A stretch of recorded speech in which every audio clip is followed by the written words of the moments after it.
Mari kita dengar sound sus ngorok di mobil cari.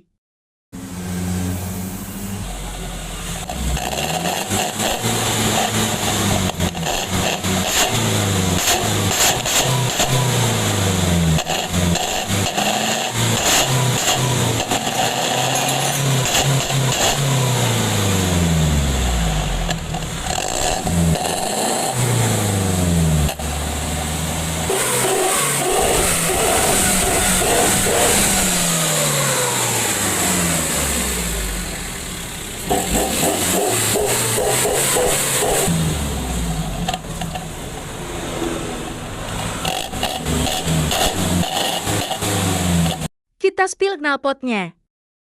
Ini beda dengan sus yang sebelumnya.